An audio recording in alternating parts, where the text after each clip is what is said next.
आप लोग भी प्रेगनेंसी प्लान कर रहे हैं, हर महीने पीरियड आ जाने पर वही डिप्रेशन कि कब जाके प्रेगनेंसी रुकेगी, कब वो 2 मैजिकल लाइन आप देख पाएंगे।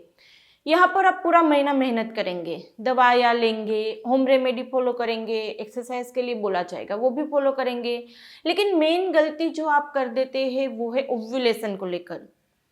ओव्यूलेशन, एक तो पहले 2 दिक्कत आती है ओव्यूलेशन में, जो अभी बहुत ज़्यादा बढ़ गई दिक्कत वो है अंडे का ग्रोथ नहीं हो रहा है, एग वहाँ पर बन नहीं रहा है। दूसरी दिक्कत, एग बनेगा तो अपने आप रप्चर नहीं होगा। तो एनओव्यूलेटरी साइकिल की जो रेट है वो बहुत ज़्यादा बढ़ गए हैं पहले के कंपैरिजन में, पहले यानी कि आज से 10 साल पहले के। अभी इनफर्टिलिटी में जो मेन रीज़न है वो है आपका एग ग्रोथ नहीं होना, एग अपने आप रप्चर नहीं होना। तो वहाँ पे दूसरा क्वेश्चन ये आता है कि क्या मेरे रेगुलर पीरियड है तो भी मेरी एनओव्यूलेटरी साइकिल हो सकती है? जी हाँ, आपकी साइकिल 28 डेज की है, रेगुलर है, लेकिन फिर भी वहाँ पे अंडा नहीं बनेगा। अब वो कैसे पता करेंगे हम कि अंडा बन रहा नहीं बन रहा है? 2 रीज़न होते हैं जो मैं आगे डिस्कस करूँगी आपकी। तो वहाँ पर पहला रीज़न ये है कि आपका अंडा ही नहीं बन रहा है। कभी कभी अंडा बन जाता है लेकिन वो सिस्ट में कन्वर्ट हो जाता है, जब तक इंजेक्शन नहीं लेंगे अपने आप वो रप्चर नहीं होगा। तो रप्चर लेने के लिए भी इंजेक्शन लेना पड़ेगा। तो 2, अंडा बनेगा नहीं, अंडा बनने के लिए दवा इंजेक्शन लो।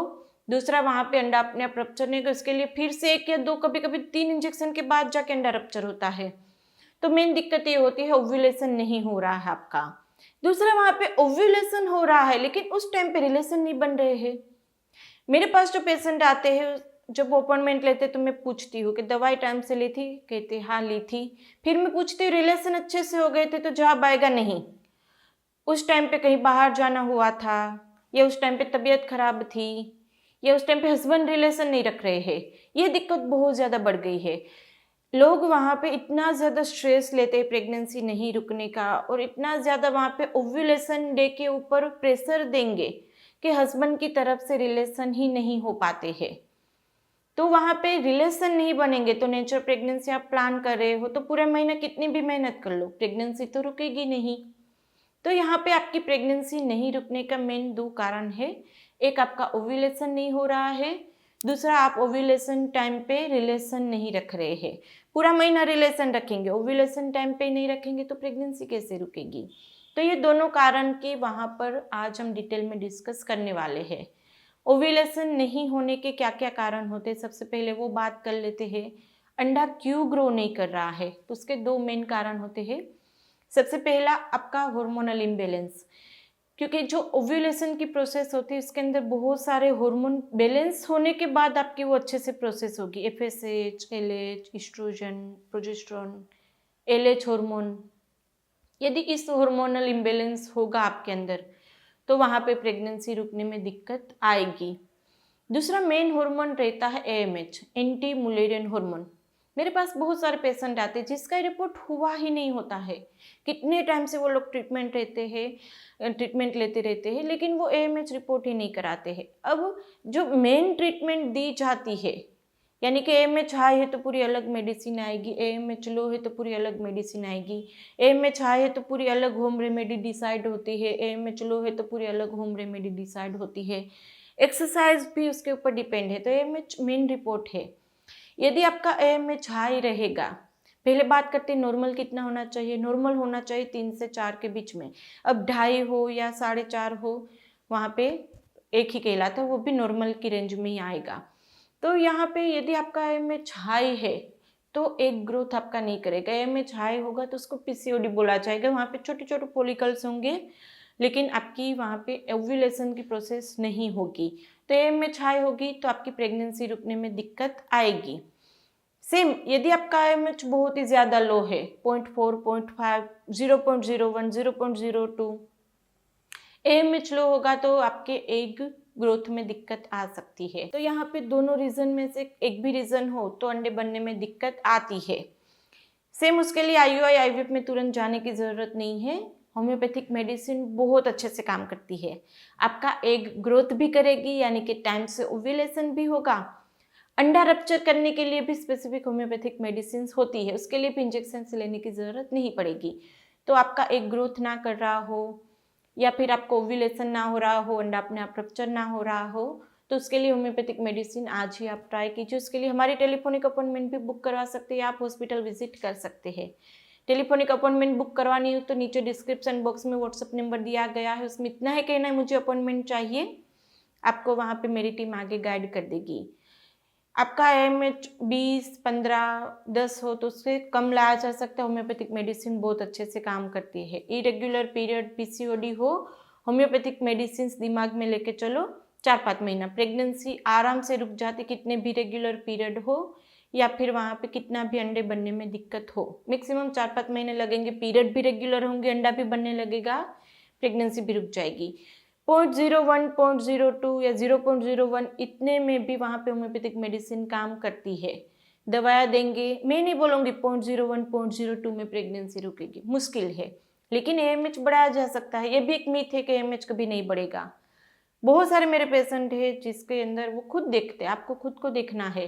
3 महीने की होम्योपैथिक मेडिसिन के बाद फिर से रिपीट कराएंगे, 0.01 होगा, वो भी बढ़ जाएगा। जब बढ़ेगा तो प्रेगनेंसी रुकेगी। तो वहाँ पर कितना भी कम AMH हो, हाई AMH हो, उसमें भी नेचुरल प्रेगनेंसी आप प्लान कर सकते हैं। डायरेक्ट IUI IVF में जाने की ज़रूरत नहीं है। तो यदि एग ग्रोथ नहीं कर रहे, आपके ओव्यूलेशन नहीं हो रहा है, अंडा रप्चर नहीं हो रहा है, तो उसके लिए होम्योपैथिक मेडिसिन आप स्टार्ट कर दीजिए।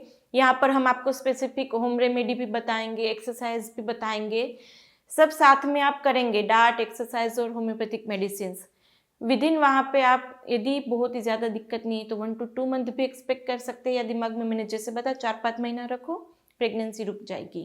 तो दूसरा रीज़न जो रहता है मैंने बताया रिलेशन का, रिलेशन प्लान नहीं कर पाते हैं। दूसरा, मुझे सबसे ज़्यादा लोग ये पूछते हैं कि मुझे ओव्यूलेशन के सिम्टम नहीं आते तो मैं क्या करूँ, कैसे मैं अपना ओव्यूलेशन डे डिसाइड करूँ, कब मैं रिलेशन रखूँ। तो देखो, यदि आपका AMH हाई या लो होगा तो आपको ओव्यूलेशन के सिम्टम नहीं दिखाई देंगे, या कभी कभी दिखाई देंगे। जैसे डिस्चार्ज का लोग पूछते, तो डिस्चार्ज ऐसा नहीं है कि वो वाटरी स्लाइमी डिस्चार्ज जो आप 2 उंगली में खींचेंगे तो थ्रेड जैसा बन जाएगा, वो पूरा 2-3 दिन आता रहेगा। एक ही बार ऐसा डिस्चार्ज आएगा आपको तो भी वो ओव्यूलेशन का डिस्चार्ज माना जाएगा। कभी कभी मैंने जैसे आगे बताया AMH लो और हाई हो तो वो डिस्चार्ज अल्टर हो जाएगा, वो डिस्चार्ज आपको फील ही नहीं होगा। दूसरा सिम्टम रहता है एब्डोमेन में थोड़ा सा पेन होना, ओव्यूलेशन टाइम पे मूड स्विंग होना, टेम्परेचर थोड़ा सा राइज हो जाना, ब्रेस्ट में थोड़ी सी टेंडरनेस होना, रिलेशन की इच्छा बढ़ जाना। अब इतने सारे सिम्टम है, कोई एक भी दिखे तो भी वो ओव्यूलेशन सिम्टम माना जाएगा। लेकिन कभी कभी आप इतने ऑब्जर्वेटिव नहीं भी होते कि सिम्टम आप पता कर पाए, तो क्या करें, तो आप सिंपल ऐसा करो कि आपकी जो मिड डेज होते हैं साइकिल के, यानी कि 8 to 20 अल्टरनेट डे आप रिलेशन रख दो। हस्बैंड की रिपोर्ट अच्छी हो तो 2 दिन के गैप में रिलेशन रखेंगे तो भी चलेगा, लेकिन 2 दिन से ज़्यादा गैप नहीं करना है। लोग ये करते हैं कि 8वें दिन रिलेशन रखा, फिर 15वें दिन रखेंगे, फिर 20वें दिन रखेंगे, बीच में 4-5 दिन का गैप कर देते। काम था, थकान थी, बाहर गए थे, तो उस महीने वेस्ट हो जाएगा, फिर उस महीना प्रेगनेंसी एक्सपेक्ट नहीं कर पाएंगे।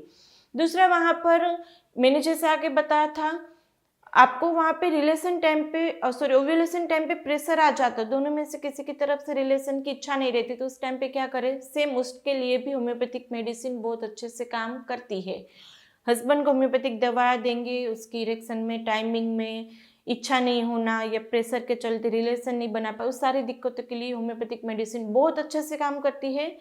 ओव्यूलेशन आते आते वहाँ पे वो काम करेगी, आप उसी महीने से प्रेगनेंसी प्लान कर पाएंगे। तो वहाँ पर ये दोनों रीज़न होते हैं, रिलेशन नहीं रख पाना। दूसरा, वहाँ पे मैक्सिमम कितना गैप होना चाहिए भी पूछते हैं। देखो, वहाँ पे मैक्सिमम 2 या 3 दिन का गैप होना चाहिए, उससे ज़्यादा रिलेशन के बीच में आप गैप नहीं रख पाएंगे। और एग्जिट ओव्यूलेशन डे पता चले आपको तो पूरा महीना रखने की ज़रूरत ही नहीं होती। हमने जो 8 to 20 अल्टरनेट डे बोला है वो उसके लिए जिसको ओव्यूलेशन का पता नहीं चलता है।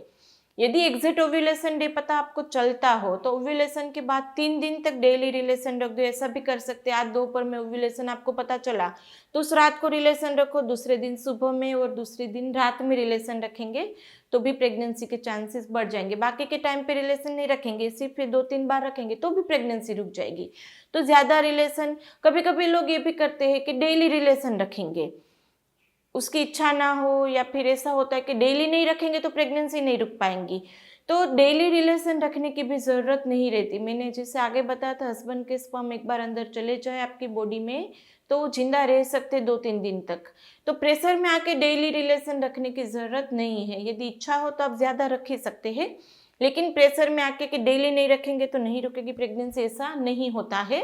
आप वहाँ पे अल्टरनेट डे हस्बैंड की रिपोर्ट अच्छी हो तो 2-3 दिन के गैप में रखेंगे तो भी प्रेगनेंसी रुक ही जाएगी। तो ओव्यूलेशन टाइम पे रिलेशन मेंटेन करना ज़रूरी है। बाकी मैंने जैसे आगे बताया मिड साइकिल में आप वहाँ पे प्लान करेंगे तो भी प्रेगनेंसी रुक जाएगी। तो ये 2 मेन चीज़ों का ध्यान रखना है, एक ओव्यूलेशन सही तरीके से होना चाहिए, दूसरा ओव्यूलेशन हो तब रिलेशन रखना चाहिए, तो उसी महीने आपकी प्रेगनेंसी रुक जाएगी। दूसरा, होम्योपैथिक मेडिसिन इम्प्लांटेशन में भी उतनी अच्छे से काम करती है, सिर्फ ओव्यूलेशन यानी प्रेगनेंसी नहीं है। बच्चे इम्प्लांट तो होना चाहिए, अंदर चिपकना तो चाहिए, लाइनिंग किसी की अच्छी नहीं बनती है, भी एक दिक्कत होती है, तो इम्प्लांटेशन के लिए भी होम्योपैथिक मेडिसिन बहुत अच्छे से काम करती है। तो जैसे मैंने आगे बताया था, आप हॉस्पिटल विजिट भी कर सकते हैं या टेलीफोनिक अपॉइंटमेंट भी बुक करवा सकते हैं, नीचे नंबर दिया गया है, आप अभी मैसेज कर सकते हैं। वीडियो अच्छा लगे तो उसको लाइक एंड शेयर कर दीजिएगा। अभी तक सब्सक्राइब नहीं किया चैनल को तो कर लीजिए, आपके लिए बिल्कुल ही फ्री है। नए नए वीडियोस की नोटिफिकेशन आपको मिलती रहेगी, इसके लिए सब्सक्राइब भी कर दीजिए, पास वाला बेल आइकन भी प्रेस कर दीजिए। वीडियो अच्छा लगे तो उसको लाइक एंड शेयर करना भी नहीं भूलना है। तो चलिए फ्रेंड, फिर जल्दी से मिलेंगे नए वीडियोस के साथ, तब तक के लिए stay healthy, stay happy, bye.